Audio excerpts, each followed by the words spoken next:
Boa tarde. Polícia Federal investiga desvios de recursos do Fundeb, no interior do estado. Prévia do PIB cai em janeiro, em comparação com dezembro do ano passado. Mercado imobiliário dá sinais de recuperação em Natal. Junta Comercial lança acervo digital. Meu entrevistado hoje é o vice-governador do Rio Grande do Norte, Fábio Dantas. Na pauta, eleições 2018. Terça-feira, 20 de março de 2018. O RN Acontece está começando.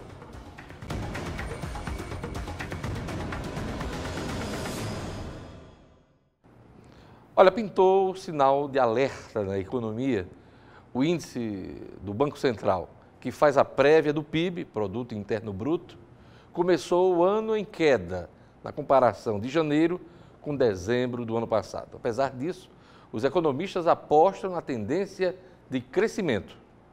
As vendas nos primeiros meses deste ano superaram a expectativa nesta concessionária de veículos. Os juros baixos estimularam os financiamentos. Fica bem mais acessível porque ele resulta numa parcela menor no financiamento e isto faz com que as pessoas se encorajam no sentido de concretizarem a negociação. O comércio, a indústria e a agropecuária começaram o ano bem, mas o setor de serviços registrou queda. Por isso, o índice de atividade econômica do Banco Central recuou cerca de 0,5% em janeiro, na comparação com dezembro. Ao final do ano, nós notávamos que as famílias contratavam muito crédito e isso provoca um comprometimento da renda, que talvez haja uma contenção nesse início de 2018. Essa queda mensal da atividade econômica em janeiro veio depois de 4 meses seguidos de alta. Ou seja, o saldo a médio prazo é positivo. Segundo os economistas, este movimento de avanço, com alguns recuos pontuais, indicam uma recuperação lenta da economia, mas muito mais sólida. Prova disso é que, quando comparado com janeiro do ano passado, o crescimento foi de quase 3%. Nós não vamos ter euforias de crescimento como nós tivemos no passado, especialmente no ano de 2010. Apresenta-se para a economia brasileira uma possibilidade de crescimento contínuo e sereno, um crescimento que não produza inflação. O mercado aposta que a inflação não vai assustar este ano. Os preços atrativos aceleram os negócios nessa pequena imobiliária, tanto em aluguéis como na venda de imóveis, o que ajuda a abrir vagas no mercado de trabalho. Márcio é o mais novo integrante da equipe. É um novo gás, começar um trabalho novo, sempre dá uma expectativa. Eu espero que seja melhor ainda que 2017. Ainda estamos longe de uma estabilização da economia brasileira.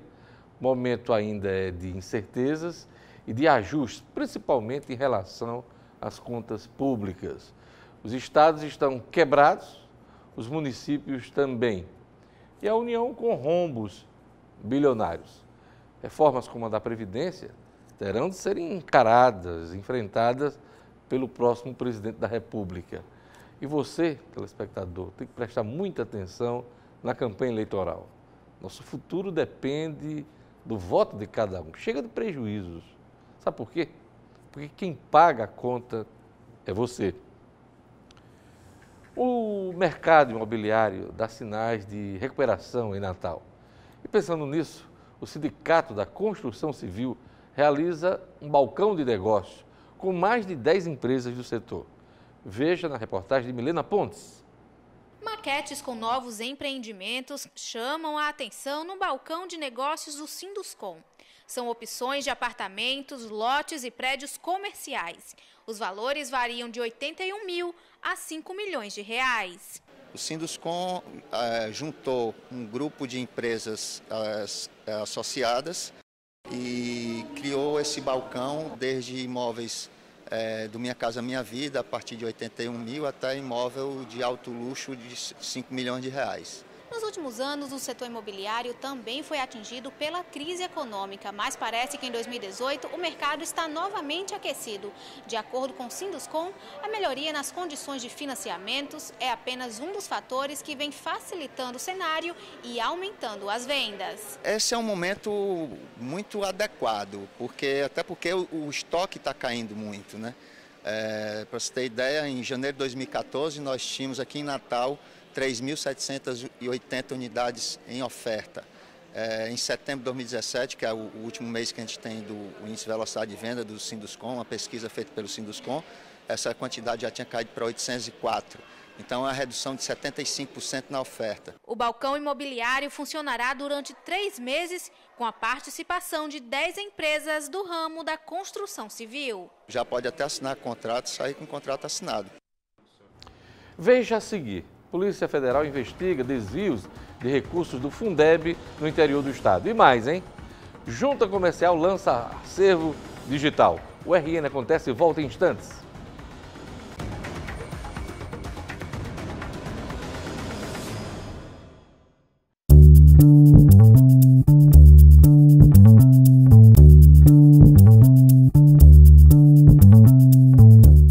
A Junta Comercial do Estado lançou o acervo digital de mais de 240 mil empresas do Rio Grande do Norte. O órgão também assinou convênios com a OAB e o Ministério Público para disponibilizar informações online. Ao todo, foram digitalizadas mais de 3 milhões de folhas que ajudam a contar e preservar a história mercantil do Rio Grande do Norte. O acervo conta com informações de 240 mil empresas cadastradas na Juscerne. A ação foi realizada em parceria com o SEBRAE. São 117 anos de história do registro mercantil. Esses documentos, obviamente, por estarem em um arquivo físico, estavam se perdendo. Então, por questões climáticas, umidades e tudo, isso vai se desgastando e a gente ia perder, eles estavam sendo comprometidos. Na ocasião, foi realizada a assinatura de um acordo de cooperação com a Ordem dos Advogados do Brasil no Rio Grande do Norte para auxiliar no registro empresarial de escritórios da área. Esse convênio ele permite uma desburocratização de todo o processo de constituição da sociedade. Então, o que antes demorava 30, 60, às vezes 90 dias para acontecer, desde o pedido junto ao AB, hoje a nossa expectativa é que num breve espaço de tempo a gente consiga fazer isso em 15, no máximo 20 dias e já ter toda a regularidade fiscal e de constituição da sociedade. Um outro acordo celebrado foi com o Ministério Público Estadual. A partir de agora, o órgão poderá acessar todas as informações das empresas do Rio Grande do Norte de forma mais rápida, facilitando o andamento de investigações. Facilita bastante, porque o Ministério Público, ao invés de mandar um ofício para a Juscerne pedindo determinado contrato ou aditivo, ou uma informação relativa a algum sócio, isso passava 5, 10, 15, às vezes até um mês de tramitação para poder chegar. Agora o Ministério Público terá aquela informação online, podendo imprimir o documento na própria promotoria ou na sede onde o membro ou o servidor estiver, dando então muito mais agilidade, dando mais um acesso muito mais amplo para as investigações do Ministério Público. A Polícia Federal investiga desvios de recursos do Fundeb no interior do estado.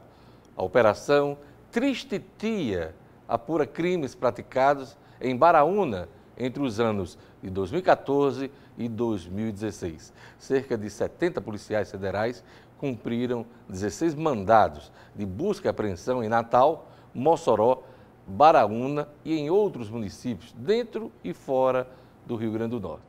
Segundo a Polícia Federal, o caso já estava sendo investigado pelo Ministério Público Estadual e também o Ministério Público Federal. Os desvios são da ordem de R$ 440 mil e cerca de R$ 350 mil foram lavados por gestores de Baraúna na compra de um terreno. Há suspeita de superfaturamento de livros e fardamento escolar com dinheiro do Fundeb. Olha, a operação foi denominada Triste Tia, em referência a termo em latim que significa tristeza, severidade, vergonha por causa dos atos graves em investigação no setor da educação. Veja a seguir minha entrevista com o vice-governador do Rio Grande do Norte, Fábio Dantas, pré-candidato ao governo do estado. A gente volta em instantes.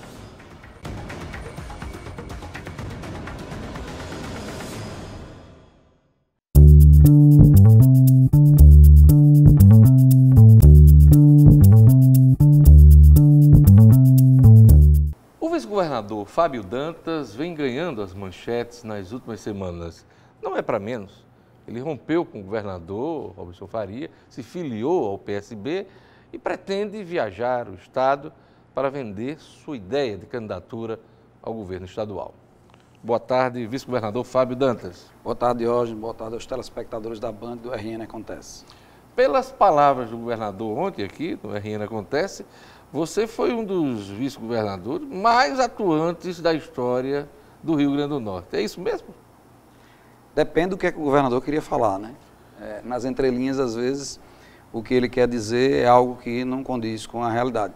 Eu fui eleito para ser vice-governador, fiz parte de uma coligação ampla, que tinha o PT, o PCdoB, os partidos que fizeram parte daquela coligação. Eu era de um partido do PCdoB e fizemos coligação naquela eleição. E eu acho que várias entrevistas que nós fizemos em outros veículos, a gente sempre citou que difícil não seria vencer a eleição, mas sim governar. E ontem, pelo que eu vi, o governador queria dizer que eu fui prestigiado no governo. Foi o que ele disse. Ele usou a palavra prestígio. Pois é. Muito prestígio. Pois é. Na verdade, o que aconteceu, Diógenes, é que eu nunca pedi, nunca busquei e nunca fui prestigiado, porque eu não pedia prestígio da forma em que o governador quis colocar.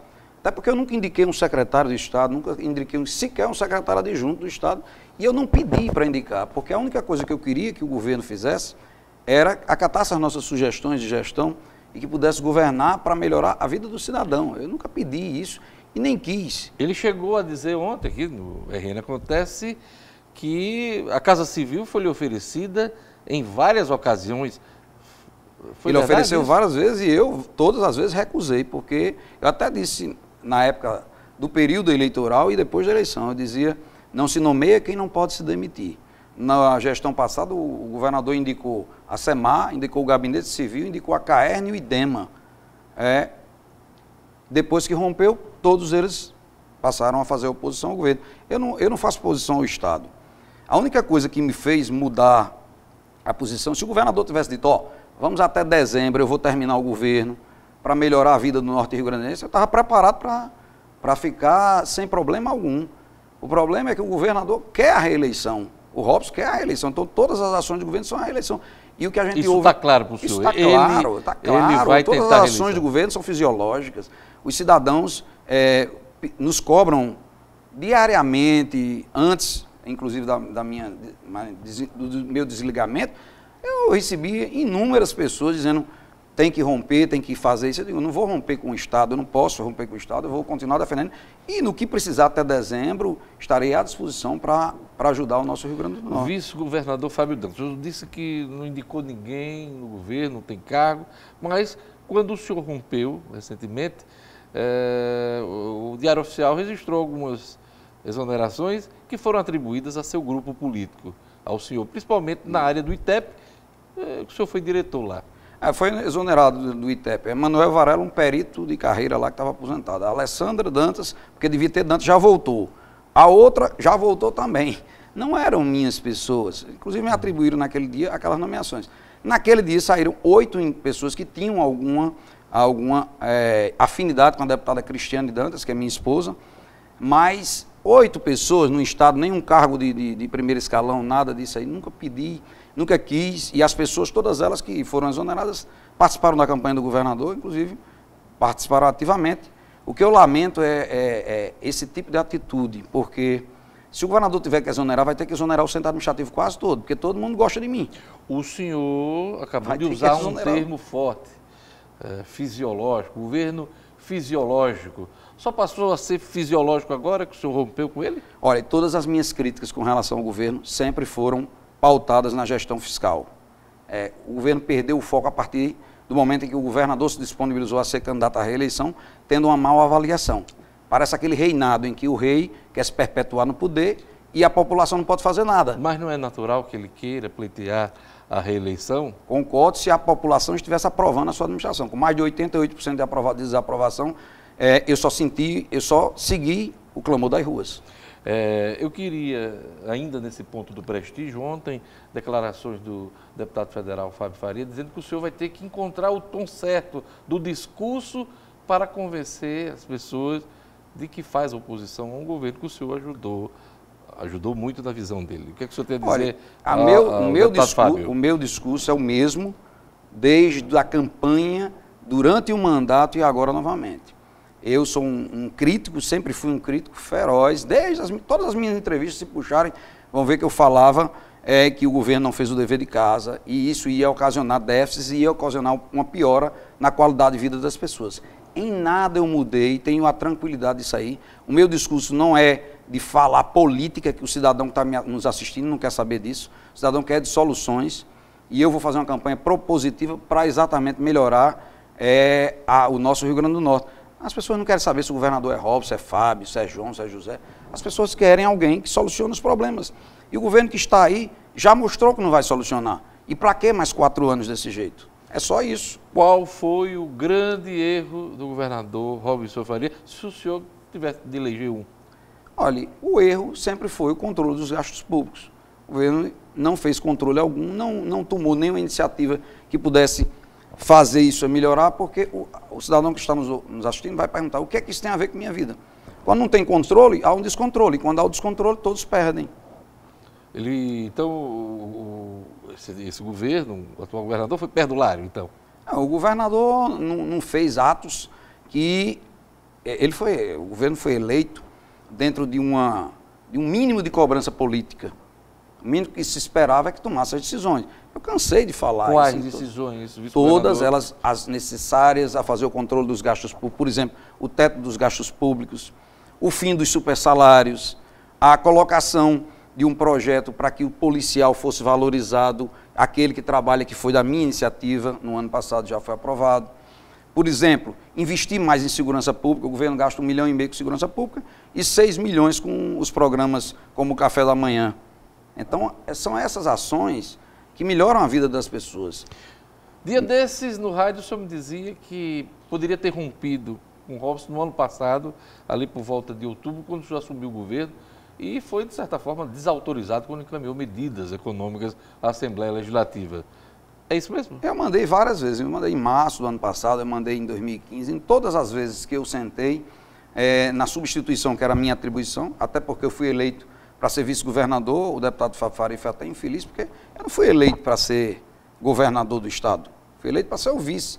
E como vice, quando substituí o governador, tomei as decisões. Acho que o que precisamos é mudar esse foco. E eu queria dizer a todos que não existe a menor mudança do tom, não. O tom é o mesmo, apenas agora eu tenho a possibilidade de poder fazer a crítica de uma forma mais contundente. Por que a escolha do PSB para tentar viabilizar a candidatura ao governo? Olha, o PSB é um partido que tem uma história no Rio Grande do Norte.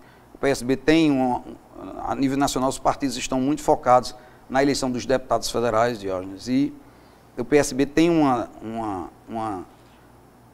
pleiteia a eleição de 12 governadores nos estados.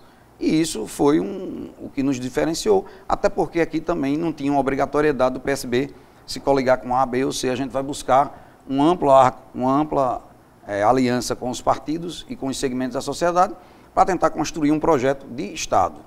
A presença do PSDB na sua filiação, que foi bastante concorrida, já é um sinal de aliança, já está acertada a aliança do PSB com o PSDB de Ezequiel Ferreira de Souza e Rogério Marinho?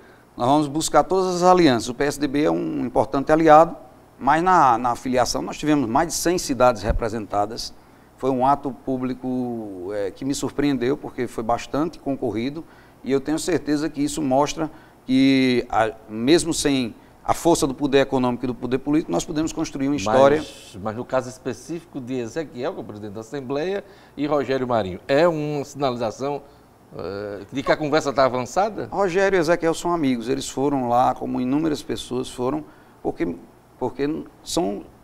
assimilam a nossa mensagem e nos conhecem, então sabem do nosso caráter. Foi mais por amizade? Por amizade, e eu espero poder conquistar o apoio deles. Para encerrar, o senhor não está bem nesse início de largada aí de candidatura nas pesquisas, né? Está pontuando aí menos de 2%. Isso lhe preocupa no atual momento da pré-campanha? Olha, eu acho que o processo democrático eleitoral ele é muito importante para que as pessoas possam dirimir e conhecer. Eu não sou um candidato muito conhecido, eu preciso andar o Estado e preciso ecoar a minha voz para que as pessoas saibam quais são nossas ações, nossos projetos, para que a gente possa aspirar uma eleição que seja positiva para o cidadão que está nos assistindo. O senhor vai viajar o estado todo. Se daqui a 2 meses os índices de pesquisas continuarem nessa faixa, o que é que o senhor pretende fazer? Olha, eu tenho certeza que o meu sentimento é o mesmo de milhares de norte-riograndenses. E o desafio é combustível para que a gente possa tocar essa campanha. Vamos em frente. E vai começar a rodar o estado. Vamos em frente. É isso aí. Eu queria agradecer a presença do vice-governador do Rio Grande do Norte aqui no nosso programa, Fábio Dantas. Obrigado, Fábio. Obrigado, Diógenes. Obrigado a todos os telespectadores. Olha, o RN Acontece fica por aqui. Obrigado pela audiência. Siga agora a programação da Band Natal. Veja a reprise no portal nominuto.com. Eu volto amanhã. Até lá.